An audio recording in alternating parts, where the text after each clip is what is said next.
देखिए 18 number question, L तथा M साझेदार हैं जो लाभ हानि को 3:2 में बांटते हैं। एन को साझेदारी में सम्मिलित किया गया है और लाभ में 1/10 हिस्सा मिलेगा। कितना मिलेगा? एन पूंजी के रूप में 80,000 लाता है और अपने हिस्से की ख्याति, जिसे फर्म के लिए 1 लाख पर मूल्यांकित किया गया है, लाना है। ठीक है।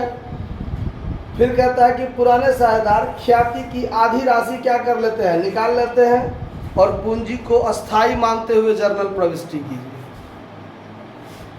नया साझेदार पूंजी लाता है 80,000 और उसको ख्याति में हिस्सा लाना है।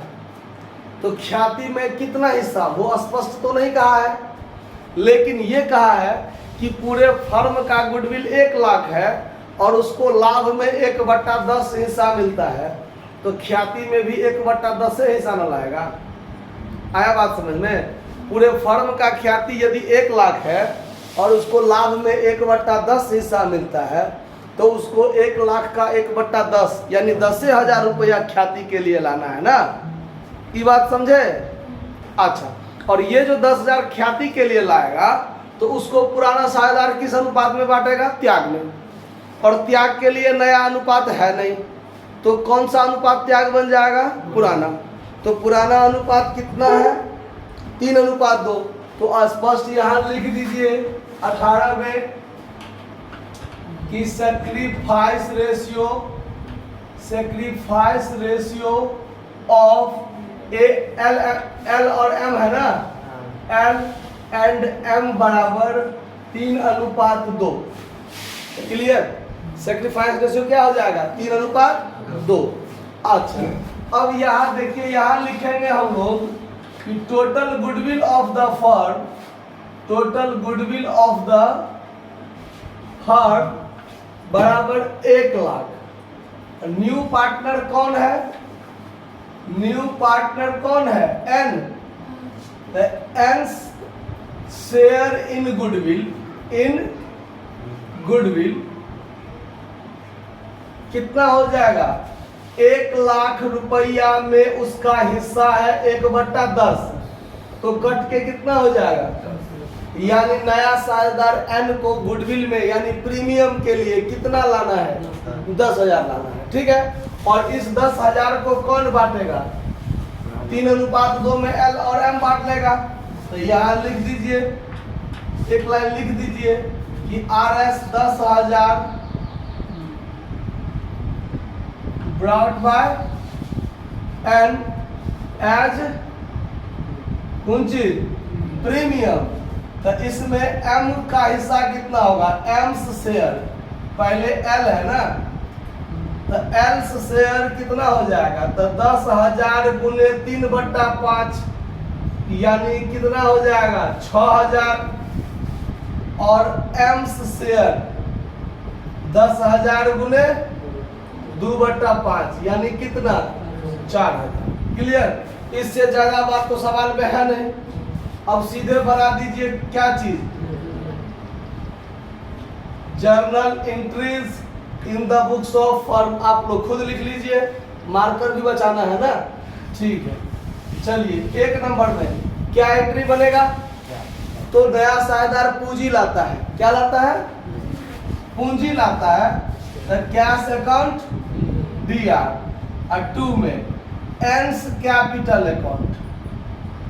नया साझेदार का पूंजी खाता खोलेंगे ना, कितना रुपया? 10,000।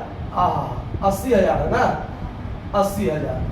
ठीक है, नहीं 80,000 तो वो पूंजी के लिए लाता है और ख्याति के लिए भी उसको लाना है। सवाल में ये कहा है कि ख्याति के लिए भी उसको लाना है। ठीक, जहां फर्म का ख्याति का मूल्यांकन 1 लाख पर हुआ है तो उसका हिस्सा कितना होगा? 10,000। चूंकि उसको 1/10 हिस्सा मिलता है तो वो उसको लाना है, यानी वो लाएगा। ठीक, अब यहाँ पर लिखेंगे cash account DR2 premium account. Cash account DR2 premium account कितना रुपया? 10,000 इसके लिए भी बनाएगा वो। ठीक है, और फिर इस प्रीमियम को कौन बांटेगा? एल और एम। तो यहां पर 2 L's कैपिटल अकाउंट और 2 M's कैपिटल अकाउंट, यही ना लिखिएगा आप लोग, लेकिन गलत कर दीजिएगा ऐसे लिखिएगा तो। क्यों? सवाल में क्या कहा है? अस्थाई मानकर, पूंजी को क्या मानकर? अस्थाई मानकर बनाइए। तो यहाँ पर कैपिटल अकाउंट का प्रयोग हम लोग नहीं करेंगे। तो किस चीज का प्रयोग करेंगे? करेंट अकाउंट का। क्योंकि जब पूंजी अस्थाई होता है तब कोई भी जो माथापेची होता है वो करेंट अकाउंट के माध्यम से एडजस्ट होता है। तो यहाँ पर कैपिटल नहीं लिख के क्या लिखिएगा? एल्स करेंट अकाउंट और 2 M's current account. Current account आया बात समझ में?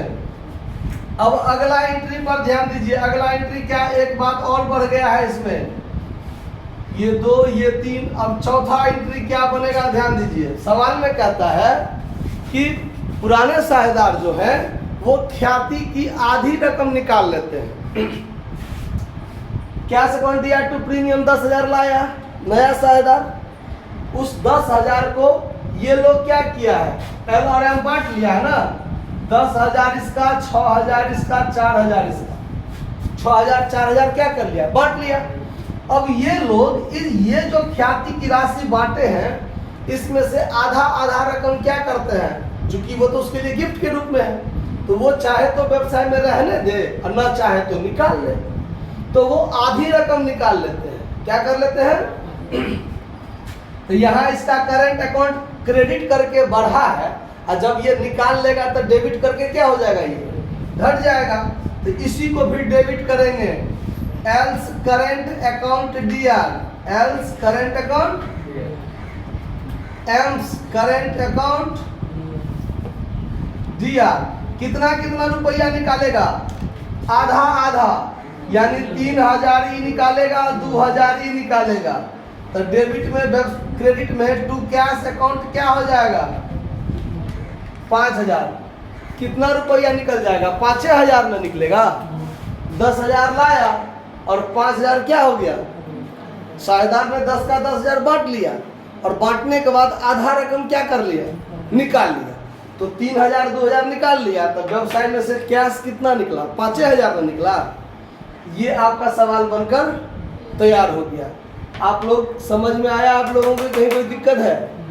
कहीं कोई दिक्कत नहीं तो पूछ लिया कीजिए। ठीक है, धन्यवाद। छाप लीजिए।